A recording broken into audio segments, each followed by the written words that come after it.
கொஞ்ச நாள் முன்னாடி ஒருத்தங்க வந்து பச்சை மஞ்சளை 21 வருஷம் சாப்பிட்டாங்க, அதனால அவங்களுக்கு ஸ்டமக் கேன்சர் ஏற்பட்டு இருக்கலாம் அப்படின்னு ஒரு வீடியோ போட்டிருந்தேன். அதில் ஒருத்தங்க மெசேஜ் பண்ணியிருந்தாங்க, டாக்டர் நான் வந்து ஏர்லி மார்னிங் மஞ்சள், அதுக்கப்புறம் கிராம்பு, இன்னும் ஒன்று போட்டிருந்தாங்க, மஞ்சள் கிராம்பு இஞ்சி மூணையும் போட்டு தண்ணி கொதிக்க வச்சு குடிக்கலாமா அப்படின்னு கேட்டிருந்தாங்க.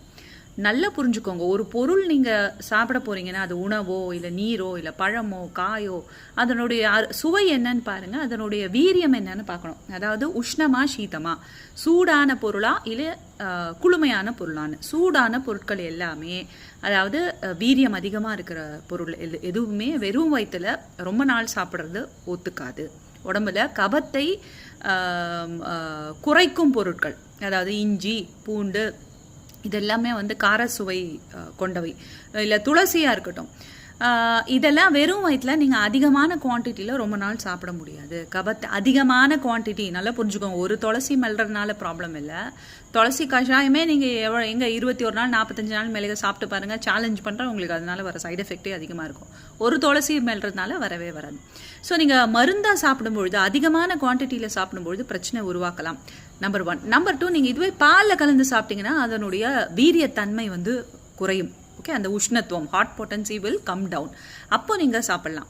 இல்லை உணவுக்கு அப்புறமா நீங்கள் சாப்பிடும்பொழுதோ இல்லை உணவின் கூட சாப்பிடும்பொழுது, ஏன் உணவின் கூட சாப்பிடும்பொழுது அதனுடைய பொட்டன்சி குறையுதுன்னா அந்த அந்த மருந்துடைய வீரியம் அந்த உணவை செரிமானம் செய்வதற்காக உபயோகப்படும். புரியுதா? இப்போ சாதத்தோட துளசி கஷாயம் சாப்பிட்றீங்கன்னா அந்த துளசி கஷாயத்தோடைய அந்த கசப்புத்தன்மையும் காரத்தன்மையும் சாதத்தை ஜீர்ணிப்பதற்காக உபயோகப்படும். அதனால உங்க வயிற்றுல எந்த ஒரு டாக்ஸினும் கிரியேட் பண்ணாது. எப்போ ஐம் வெரி கிளியர்லி டெல்லிங், அதிகமான குவான்டிட்டி பற்றி சொல்கிறோம். ஸோ இவங்க சொல்கிற சுக்கு, இஞ்சி, கிராம்பு, மஞ்சள், கர்க்யூமின், யூஜெனால், ஜிஞ்சிபெரால், இந்த மாதிரி பல ஆக்டிவ் கான்ஸ்டியூன்ஸ் இருக்குது. இதெல்லாம் பால் கலந்த நீர் டிகாக்ஷனாக நீங்கள் சாப்பிடலாம் ஒரு 21 or 45 days.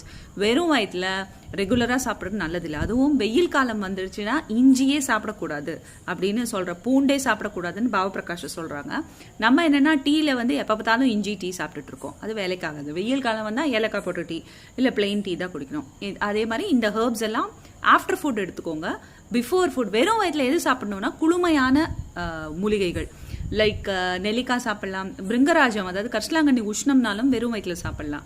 இந்த மாதிரி மிதமான ஹெர்ப்ஸ் சொல்லியிருக்க ஆயுர்வேதத்தில். இதுதான் நீங்கள் வெறும் வயிற்றில் கஷாயமாவோ தண்ணி கொதிக்க வச்சு சாப்பிடலாம். ஜீரகம் சாப்பிடலாம், இதெல்லாம் சிம்பிள் ஹெர்ப்ஸ். சுக்கு, மிளகு, திப்பிலி இதெல்லாம் காரமானவை. அதனால ஷார்ட் டியூரேஷனுக்கு தான் நீங்கள் சாப்பிட முடியுமே ஒழிய லைஃப் டைம் ஃபுல்லாக சாப்பிடாதாங்க. யார் சொன்னாங்க? டாக்டர் மீரா சுதீர் சொன்னாங்க.